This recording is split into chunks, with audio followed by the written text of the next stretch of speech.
بسم اللہ الرحمن الرحیم۔ محترم سامعین السلام علیکم۔ ایک سیٹھ صاحب کو انگور بہت پسند تھے۔ صبح اپنی فیکٹری جاتے ہوئے انہیں راستے میں اچھے انگور نظر آئے تو انہوں نے گاڑی روکی اور 2 کلو انگور خرید کر ملازم کے ہاتھ گھر بھجوا دیے، پھر خود تجارت کی غرض سے چلے گئے۔ دوپہر کو کھانا کھانے کے لیے گھر آئے تو دسترخوان پر سب کچھ موجود تھا مگر انگور نہ تھے۔ جب صاحب نے گھر والوں سے انگوروں کا پوچھا تو گھر والوں نے بتایا کہ وہ تو بچوں نے کھا لیے، کچھ ہم نے چکھ لیے۔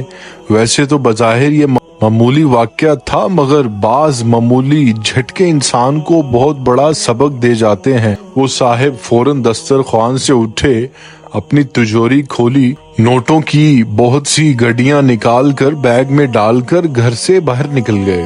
سب سے پہلے وہ ایک ریئل اسٹیٹ ایجنٹ کے پاس گئے، کئی پلاٹوں میں سے ایک پلاٹ منتخب کیا، فوراً اس کی قیمت کی، پھر ٹھیکیدار اور انجینئر کو بلا لیا، جگہ کا عارضی نقشہ بنوا کر ٹھیکیدار کو مسجد کی تعمیر کے لیے کافی رقم دے دی اور کہا کہ 2 گھنٹے میں کھدائی شروع ہونی چاہیے۔ وہ یہ سب کام اس طرح تیزی سے کر رہے تھے جیسے آج مغرب کی اذان تک ان کی زندگی باقی نہ ہو۔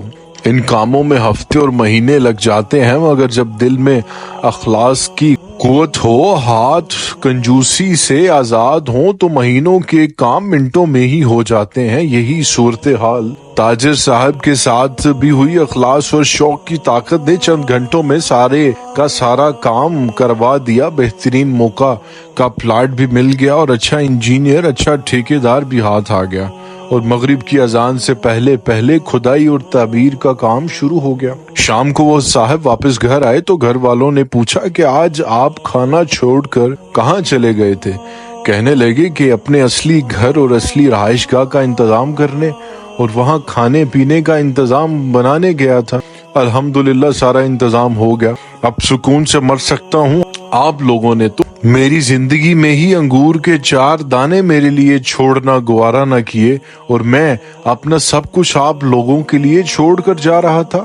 میرے مرنے کے بعد آپ نے مجھے کیا بھیجنا تھا، اس لیے میں نے خود ہی اپنے مال کا ایک بڑا حصہ اپنے لیے آگے بھیج دیا ہے۔ اس پر میرا دل بہت سکون محسوس کر رہا ہے۔ نبی کریم صلی اللہ علیہ وآلہ وسلم فرماتے ہیں کہ جو اللہ کے لیے مسجد بنائے اللہ اس کے لیے جنت میں گھر بناتے ہیں۔